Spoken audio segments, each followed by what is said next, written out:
യേശുവേ നന്ദി, യേശുവേ ആരാധന. എൻ്റെ പ്രിയപ്പെട്ട സഹോദരങ്ങളെ, ആത്മാവിൻ്റെ ദൂത് എന്ന ശുശ്രൂഷയിലേക്ക് ഈശോയുടെ നാമത്തിൽ നിങ്ങളെല്ലാവരും ഞാൻ സ്നേഹപൂർവ്വം സ്വാഗതം ചെയ്യുന്നു. ഒരുമിച്ച് പറഞ്ഞ ഹല്ലേലൂയ. ഇന്നൊരു സ്വർഗസ്നാപിതാവിൻ്റെ പ്രാർത്ഥന ചൊല്ലി കാഴ്ചവെക്കുന്നത് ഈ കഴിഞ്ഞ ആദ്യവെള്ളി ശുശ്രൂഷയിൽ നിയോഗം സമർപ്പിച്ചിരിക്കുന്ന എല്ലാവരുടെയും നിയോഗങ്ങൾക്ക് വേണ്ടിയും യൂട്യൂബ് ചാനലിൽ പ്രാർത്ഥന ആവശ്യപ്പെട്ട അവരുടെ നിയോഗങ്ങൾക്കും സമർപ്പിച്ച് ഒരുമിച്ച് നമുക്ക് പ്രാർത്ഥിക്കാം. സ്വർഗസ്നായ ഞങ്ങളുടെ പിതാവേ, അങ്ങയുടെ നാമം പൂജിതമാകണമേ, അങ്ങയുടെ രാജ്യം വരണമേ, അങ്ങയുടെ തിരുമനസ് സ്വർഗത്തിലെ പോലെ ഭൂമിയിലുമാകണമേ. അന്നു വേണ്ടുന്ന ആഹാരം ഇന്ന് ഞങ്ങൾക്ക് തരണമേ.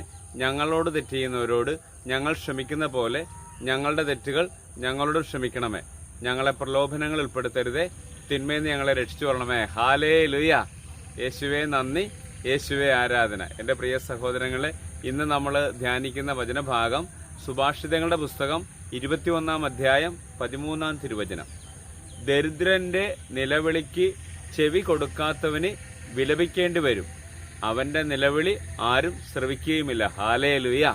ഒരു സാധാരണമായിട്ട് മനുഷ്യൻ പട്ടിണിയും ദാരിദ്ര്യവും ബുദ്ധിമുട്ടുമൊക്കെ അനുഭവിച്ച് ജീവിക്കുന്ന ഒരാൾ നമ്മുടെ ചുറ്റുപാട് കണ്ടാൽ അവനെ നമ്മൾ ശ്രവിക്കാതെ പോയാൽ, വചനം പറയുകയാണ്, ദരിദ്രന്റെ നിലവിളിക്ക് ചെവി കൊടുക്കാത്തവന് വിലപിക്കേണ്ടി വരും. നമുക്കറിയാം ധനവാൻ ലാസറിന്റെയൊക്കെ ആ പശ്ചാത്തലം അല്ലേ.